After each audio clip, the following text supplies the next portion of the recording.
Hi everyone, today I'm doing a little experiment. I'm testing and tasting butter burgers versus beef fat burgers.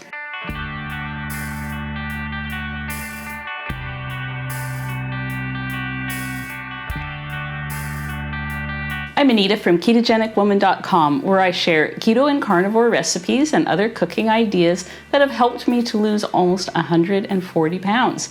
If you're new here, welcome. I hope you check out some of my other videos. Returning viewers, welcome back. I hope you liked today's video.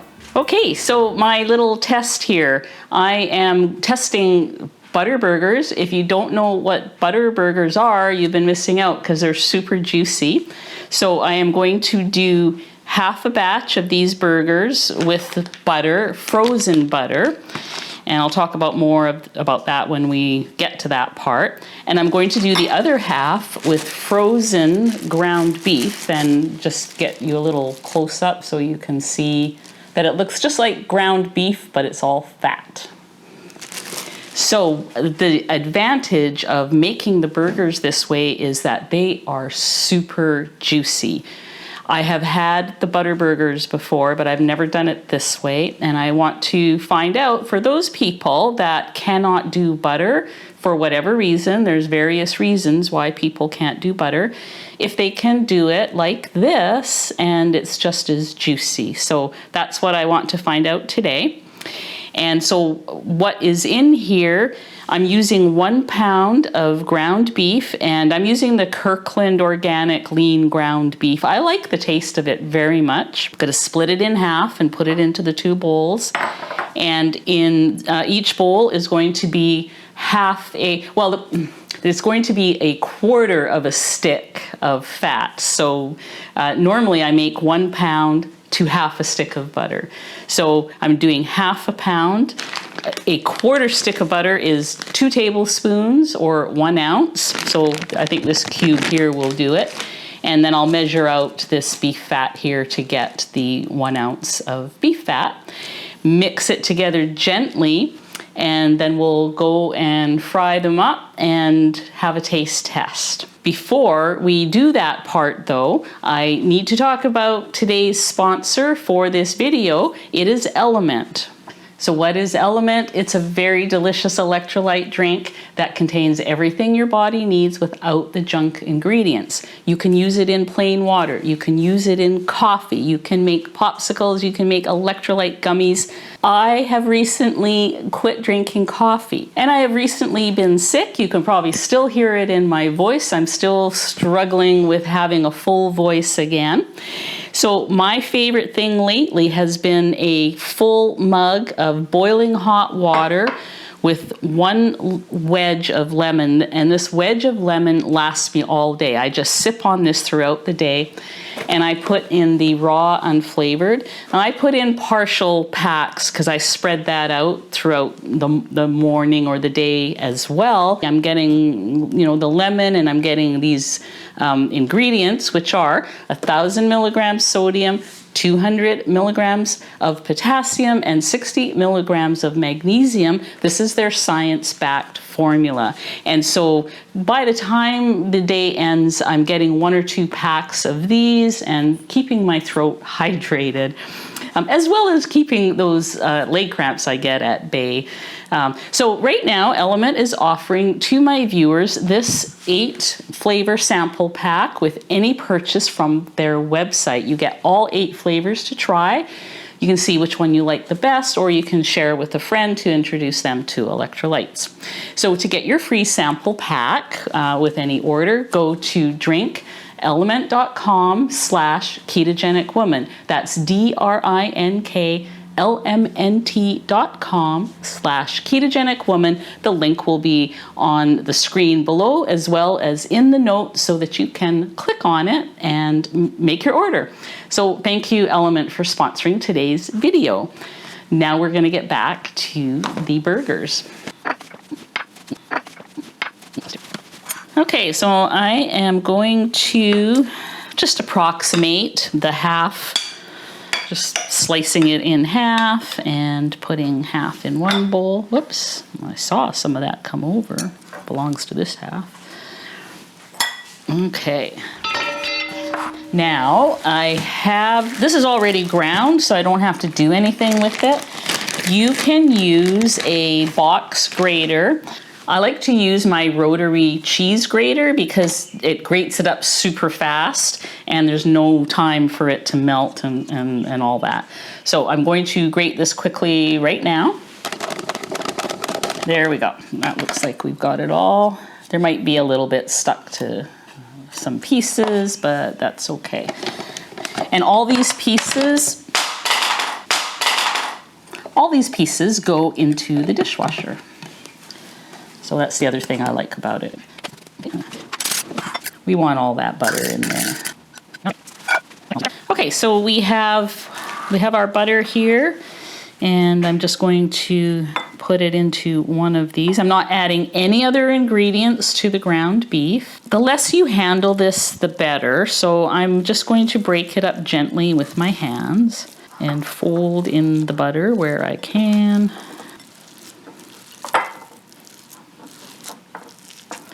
The other thing that I really was loving about these butter burgers is that when you have leftovers, the cold burgers taste amazing. I love eating them cold, and I almost like eating them cold better than freshly cooked, but it's a toss-up.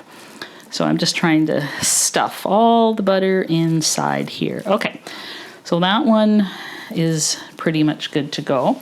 Now, I just need a paper towel. I'm going to weigh out my 1 ounce of the beef fat trimmings. So same thing here, I'm just gonna break this up a bit and then dump my ground beef fat in here.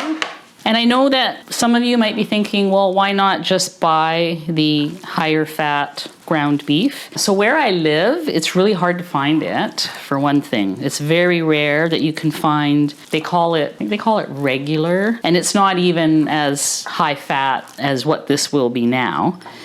So there's that. And the other thing is, then your only choice is the beef fat. I really like the butter burgers, but I wanted to taste this to give another option for those that can't do the butter. So we are ready to go now, and we'll meet you over at the stove where we're going to fry these up. Okay, I have the pan heated up, and I've put it fairly high because I want to get a good sear on the burgers. I have about a tablespoon of rendered tallow there. It was left over from cooking. So I'm just going to let that melt and form a couple of patties here. There's nothing precise about my measuring here today. I'm just making some nice chunky burgers here, although it's clearly one is way bigger than the other. So we have those two, and I just want to,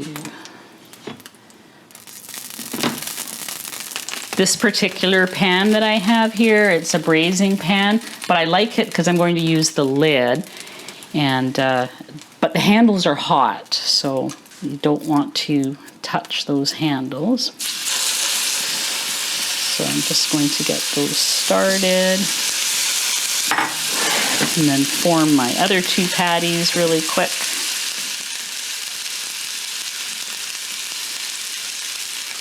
Going to let those sear for at least a minute before I flip them. Now, I know that a lot of you will wonder about all that fat that's in there. Won't it just render out into the pan? Some of it will, but the vast majority of it stays inside the burger. I mean, these are super juicy burgers in the end. So I think I'm going to flip them now. So we have a nice crust on the top. At this point, I'm going to turn this down to medium.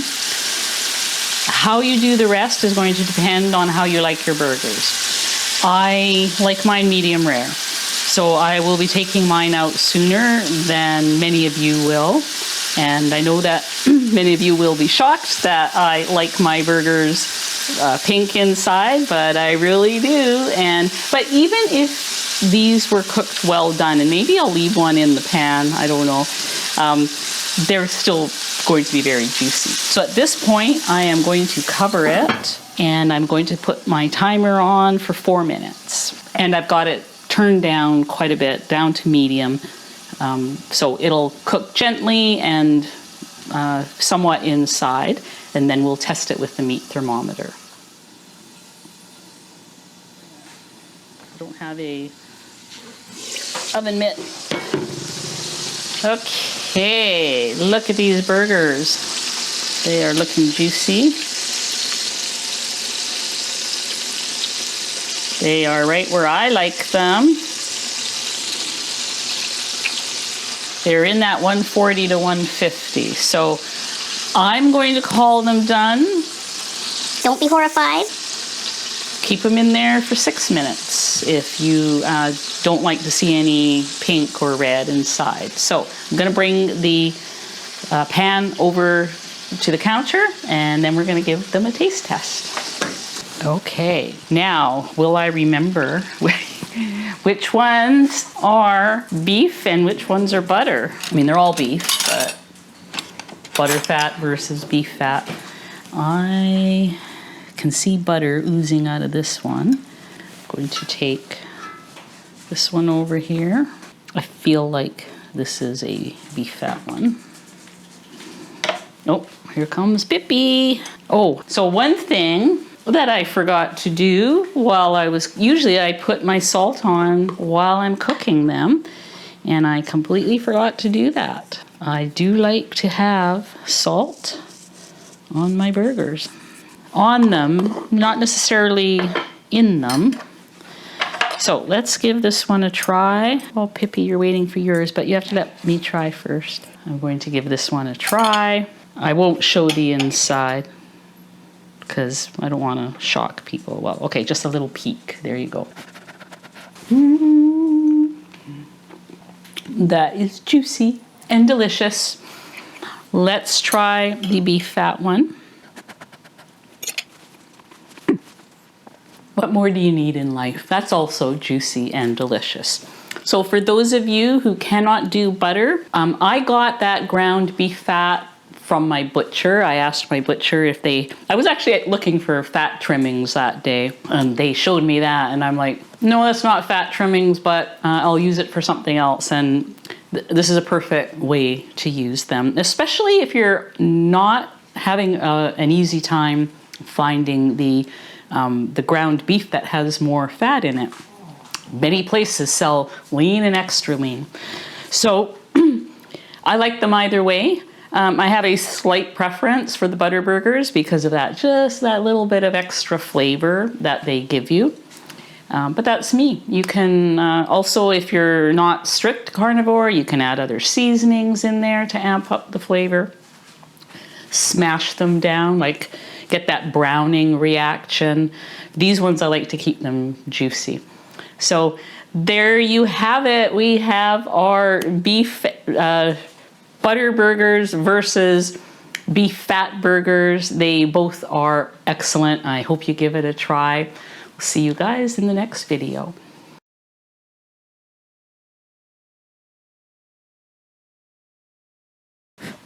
Who wants to try them? Who wants to try? Look, you're both just sitting there waiting so nicely. Can you lay down too, Teddy? Oh, good. Lay down. Stay down. Oh, there we go. There we go. Yum, right?